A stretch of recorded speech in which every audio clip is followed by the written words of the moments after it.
नमस्कार. माझ्या ज्योती गोसावी नावाच्या धार्मिक आध्यात्मिक यूट्यूब चॅनलवरती आपण सर्वांचे स्वागत आहे. आता आपण पाहत आहोत श्री दुर्गा सप्तशती अध्याय 2. देवांच्या तेजापासून देवीची उत्पत्ती आणि महिषासुराच्या सेनेचा वध अशी या अध्यायाची कथा आहे. विनियोगा. ओम मध्यमचरित्रस्य विष्णु ऋषी महालक्ष्मीर्देवता उष्णिकछन्दः शाकंभरी शक्ती दुर्गाबीजं वायुस्तत्वं यजुर्वेदस्वरूपं श्री महालक्ष्मी प्रीत्यर्थं मध्यमचरित्र जपे. विनियोगा. ओम या मध्यमचरित्राचा विष्णू हा ऋषी आहे, लक्ष्मी ही देवता आहे, उष्णिक हा छंद आहे, शाकंभरी ही शक्ती आहे, दुर्गा हे बीज आहे, वायू हे तत्व आहे आणि यजुर्वेद हे स्वरूप आहे.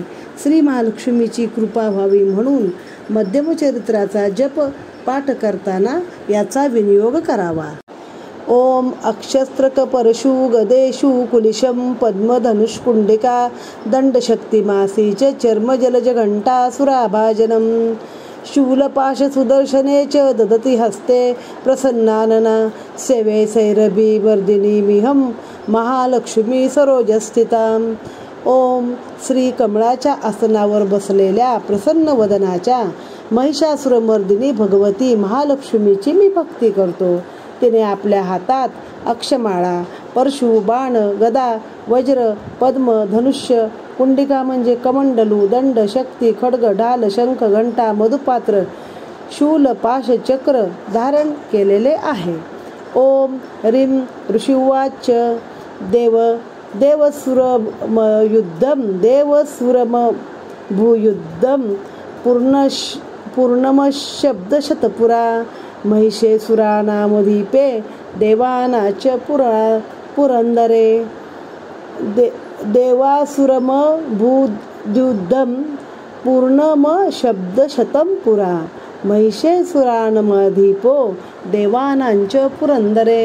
ओम ह्रीं ऋषी म्हणाले, हे राजा, फार पूर्वी असुरांचा सेनापती महिषासूर व देवांचा नायक इंद्र यांच्या आधिपत्याखाली देवासुरांमध्ये 100 वर्षे महाभयंकर युद्ध झाले.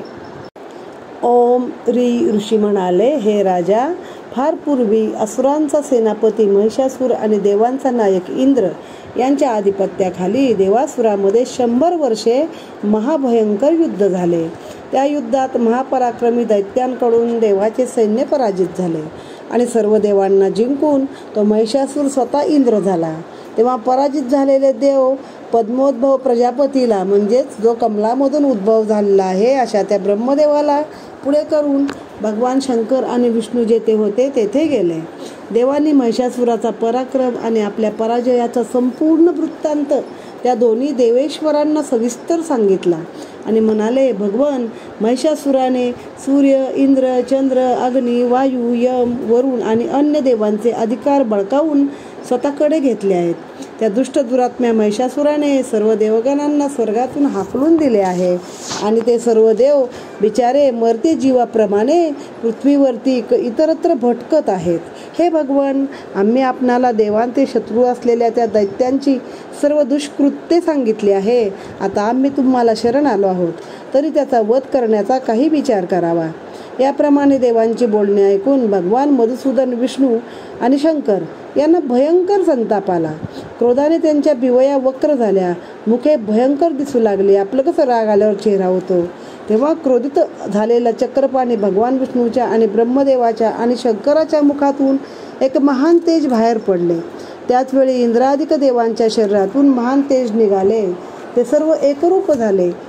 त्या महान तेजाचा तो पुंज ज्वलंत पर्वतासारखा दिसू लागला, म्हणजे एखाद्या जळणाऱ्या मोठ्या महापर्वताप्रमाणे तो दिसू लागले. ते सगळ्या देवांच्या अंगातून तेज बाहेर पडले. देवांना त्याच्या ज्वालांनी सर्व दिशा व्याप्त झाल्या आहेत असे दिसले. सर्व देवांच्या शरीरातून प्रकट झालेले ते तेज एकत्र येऊन त्याचे एका स्त्रीत रूपांतर झाले. तिच्या तेजाने त्रैलोक्य व्यापून गेले. भगवान शंकराच्या मुखातून निघालेल्या तेजाने त्या देवीचे मुख बनले. यमाच्या तेजाने तिच्या मस्तकावरील केस बनले. भगवान विष्णूच्या तेजाने तिचे बाहू बनले. चंद्राच्या तेजाने तिचे दोन्ही स्तन, इंद्राच्या तेजाने तिचा कटी प्रदेश म्हणजेच मधला भाग, वरुणाच्या तेजाने जांघा आणि मांड्या, पृथ्वीच्या तेजाने नितंब भाग बनला. ब्रह्मदेवाच्या तेजाने दोन्ही पाय चरण बनले. सूर्याच्या तेजाने पायांची बोटे, अष्टवसूच्या तेजाने हाताची बोटे आणि कुबेराच्या तेजाने नाक बनले. प्रजापतीच्या तेजाने तिचे दात आणि अग्नीच्या तेजाने तिचे तिन्ही नेत्र निर्माण झाले. संध्येच्या तेजाने तिच्या दोन्ही भिवया आणि वायूच्या तेजाने तिचे कान निर्माण झाले. अशाच प्रकारे सर्व अन्य देवांच्या तेजापासून तिचा एक एक अवयव निर्माण होऊन त्या कल्याणमयी देवीची उत्पत्ती झाली. त्यानंतर सर्व देवांच्या तेजापासून प्रकट झालेली साक्षात तेजोराशीच अशी ही देवी पाहून महिषासुराकडून संत्रस्त झालेले देव आनंदित झाले. त्याचवेळी पिनाक नामक धनुष्य धारण करणाऱ्या भगवान शंकराने आपल्या शूलातून दुसरा शूल निर्माण करून तिला दिला. म्हणजे शंकराने आपल्या शूलातून एक अजून शूल निर्माण केला. धनुष्यता त्यांचा आहे पिनाक, असा तिला एक वेगळा त्रिशूळ दिला. अजून भगवान कृष्णानेही आपल्या सुदर्शन चक्रातून एक दुसरे चक्र निर्माण करून त्या भगवती देवीला दिले. वरुणाने तिला शंख दिला. अग्नीने तिला शक्ती दिली. म्हणजे प्रत्येकाने आपल्या शक्तीतून अजून एक वेगळी शक्ती निर्माण केली आणि त्या देवीला दिली. वायूने धनुष्यास बाणाने भरलेले भाते दिले. देवांचा राजा इंद्र याने आपल्या वज्रातून दुसरे वज्र निर्माण करून तिला दिले. तसेच ऐरावत हत्तीवरून उतरवून एक घंटाही दिली. यमाने आपल्या कालदंडातून एक दंड दिला. वरुणाने पाश दिला. प्रजापतीने अक्षमाला तर ब्रह्मदेवाने कमंडलू दिला. सूर्याने तिच्या सर्व रोमकूपांमध्ये म्हणजे केसाच्या मुळाशी असलेली जी छिद्र असतात आपली, ज्याला आपण रोम रोम म्हणतो, माझा रोम रोम पुलकित झाला, तर अशा त्या रोमाच्या ठिकाणी आपल्या किरणांनी तेज भरले. काळाने तिला निर्मळ अशी चमकणारी ढाल दिली, तलवार दिली. क्षीरसागराने तिला उज्ज्वल हार आणि कधीही जीर्ण न होणारी अशी वस्त्रे दिली. त्याचबरोबर त्याने तिला दिव्य चूडामणी, कुंडले व कडी शुभ्र असा अर्धचंद्र तेजस्वी दंडात घालण्यासाठी वाक्य. आता देवी आहे तर तिला अलंकार पाहिजेतच ना, मग हे अलंकार सगळे तिला समुद्राने म्हणजे क्षीरसागराने दिले. दोन्ही चरणांसाठी विमल असे पैंजण, तसेच गळ्यात घालण्यासाठी उत्तम साखळ्या आणि हाताच्या सर्व बोटात घालण्यासाठी रत्नजडित अंगठ्या दिल्या. विश्वकर्म्याने अत्यंत निर्मल असा परशु दिला. त्याचबरोबर अनेक प्रकारची अस्त्रे, अभेद्य कवच आणि मस्तकावर आणि छातीवर धारण करण्यासाठी कधीही न कोमेजणाऱ्या अशा कमलमाळाही दिल्या. विश्वकर्म्याने अत्यंत निर्मल असा परशु दिला. त्याचबरोबर अनेक प्रकारची अस्त्रे, अभेद्य कवच आणि मस्तकावर छातीवर धारण करण्यासाठी कधीही न कोमेजणाऱ्या अशा कमळांच्या माळाही दिल्या. समुद्राने तिला अतिशय सुंदर असे कमळ दिले. हिमालयाने वाहन म्हणून सिंह आणि नानाविध रत्ने दिली. धनपती कुबेराने मद्याने भरलेले पानपात्र दिले आणि बहुमूल्य मण्यांनी विभूषित असा नागहार, जो सर्व नागांचा मुख्य आहे आणि ज्याने ही पृथ्वी धारण केली आहे, असा तो शेषाने दिला. त्याचप्रमाणे इतर देवांनीही आभूषणे, आयुधे देऊन त्या देवीचा सन्मान केला. म्हणजे काय आहे बघा, ह्यात पण एक प्रकारे युनिटी आहे. सगळ्या देवांचं ते एकत्र आलं म्हणजे सगळे देव मिळून लढले, म्हणजे एकीही महत्त्वाची आहे. तेव्हा मोठ्या मोठ्या दैत्यांना देखील मारता येतं. तेव्हा ही देवी मोठ्या मोठ्याने वारंवार अट्टहासपूर्वक हसू लागली. तिच्या हसण्याच्या त्या भयंकर नादाने सारे आकाश दुमदुमले. देवीच्या त्या प्रचंड ध्वनीचा प्रतिध्वनीही मोठा झाला. त्याने सर्व लोकांमध्ये प्रचंड खळबळ निर्माण झाली. समुद्रही कंपित झाला. पृथ्वी डोलू लागली. सर्व पर्वत डगमगले. त्याचवेळी अत्यंत आनंदित झालेले देव त्या सिंहवाहिनी देवीचा जय जयकार करू लागले. त्यांच्या समवेत आत्मरूपाच्या प्रत्यक्ष मूर्तीच असे मुनिजनही भक्तिभावाने विनम्र होऊन तिची स्तुती करू लागले. म्हणजे ऋषीमुनी पण त्या देवीची स्तुती करू लागले. तेव्हा संपूर्ण त्रैलोक्य शुद्ध झालेले पाहून देवांचे शत्रू असलेले दैत्य आपली समस्त सेना सुसज्ज करून अयोध्ये सरसावून एकदम चाल करून आले. महिषासुरही क्रोधाने हे काय चालले आहे असे म्हणत सर्व दैत्यांच्या मध्ये राहून देवीने केलेल्या सिंहनादाच्या रोखाने धावला. म्हणजे देवीचा सिंह पण नाद करत होता. त्याने आपल्या तेजाने सर्व त्रैलोक्य व्यापणाऱ्या त्या देवीला पाहिले. तिच्या चरणाच्या भाराने भूमी दबली जात होती. तिच्या मस्तकावरील मुकुटाने अवकाशात तेजाची रेषा उमटली होती. तसेच ती आपल्या धनुष्याच्या टनत्काराने सर्व सप्तपाताळांना प्रक्षुब्ध करत होती. ती देवी आपल्या हजारो भुजांनी सर्व दिशा व्यापून उभी होती. त्यानंतर देवद्वेष्ट्या असुरांचे त्या देवी समोर युद्ध झाले आणि त्याचवेळी नाना प्रकारच्या अस्त्रशस्त्राच्या प्रहाराने वातावरण अंतरिक्ष झगझगीत झाले. बघा शब्द काय वापरला आहे, झगझगीत. म्हणजे जेव्हा ते हिरोशिमा नागासाकीवर बॉम्ब पडला की नाही, तर ते कसं झगझग एकदम आकाशामध्ये एका वेळी लाखो विजा चमकाव्या असं वाटत होतं, असं वर्णन आहे. तसंच हे आपल्या पुराणातली वर्णन आहे. मग त्यावेळी देखील असे बॉम्ब होते, कारण नुसती शस्त्र नाही तर अस्त्र देखील होती. त्या अस्त्रांचाच हा उल्लेख आहे. चिक्षुर नावाचा महादैत्य महिषासुराचा सेनापती होता. तो देवीचे युद्ध करू लागला. शामर दैत्य अन्य असुरांची चतुरंग सेना घेऊन आणि उद्रग नावाचा महादैत्य 60,000 रथ बरोबर घेऊन देवीशी लढू लागला. महाहनू नावाचा एक दैत्य 1 कोटी सैन्य घेऊन युद्ध करू लागला. तर असिलोमा नामक महादैत्य 5 कोटी रथींसमवेत युद्धास टाकला. बाष्कळ नावाचा दैत्य 60 लक्ष असुर सेनेसह युद्धभूमीवर लढू लागला. तर परिवारित नावाचा असुर दैत्य म्हणजे हे सगळे राक्षस हत्ती घोडे यांची हजारोची फौज घेऊन युद्धास प्रवृत्त झाला. त्याच्याकडे 1 कोटी रथही होते. त्याचवेळी बिडाल नावाचा दैत्य 5 कोटी रथ घेऊन देवीचे युद्ध करू लागला.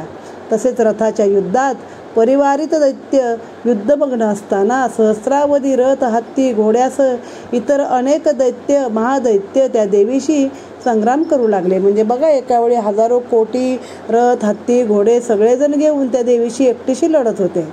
त्याचवेळी हजारो कोटी रथ हत्ती घोड्यांची सेना घेऊन स्वतः महिषासूर युद्धात उतरला. ते सर्व दैत्य तोमर बिंदीपाल शक्ती मुसळ खड्ग परशु पट्टिश यांनी देवीशी लढत होते. बिंदीपाल म्हणजे गोफण, तोमर म्हणजे एक गदेसारखा हत्यार आहे, मुसळ आहेत, खड्ग म्हणजे तलवार आहे, कुऱ्हाड आहे, पट्टे आहेत दांडपट्टे. काही दैत्यांनी तिच्यावर शक्तीही फेकल्या, काही दैत्यांनी पाश टाकले, तर काही दैत्यांनी खड्गाचे प्रहार करून देवीला मारण्याचा प्रयत्न केला. तेव्हा त्या चंडिका देवीने दैत्यांची ती सर्व शस्त्रास्त्रे स्वतःच्या शस्त्रास्त्रांचा वर्षाव करून लीलया सहजपणे तोडून टाकली. त्याचवेळी दैत्यांशी युद्ध करत असताना तिच्या मुखावर परिश्रमाचे वा थकल्याचे असे कोणतेही चिन्ह दिसत नव्हते. त्यावेळी तिचा पराक्रम पाहून देव आणि ऋषी तिची स्तुती करत होते, म्हणजे थोडक्यात तिला प्रोत्साहन पण देत होते. त्या भगवती परमेश्वरीने असुराच्या अंगावर अनेक शस्त्रास्त्रे सोडली. त्या देवीचे वाहन असलेला सिंहही क्रुद्ध होऊन आपली आयाळ हलवीत वनामध्ये वणवा पसरत जावा तसा दैत्यसेनेत संचार करू लागला. त्याचवेळी रणांगणात दैत्याशी युद्ध करत असताना अंबिकेने जे निश्वास टाकले त्यातून तात्काळ शेकडो हजारो गण निर्माण झाले व ते दैत्यांच्या सेनेशी परशु भिंदीपाल तलवारी पट्टे इत्यादी घेऊन लढू लागले. देवीच्या शक्तीच्या आवेशाने बलाढ्य झालेले ते गण असुरांचा नाश करीत शंख नगारे वाजवू लागले. त्या युद्धरूपी महोत्सवात अन्य गणांनी मृदुंगाचा ध्वनी केला.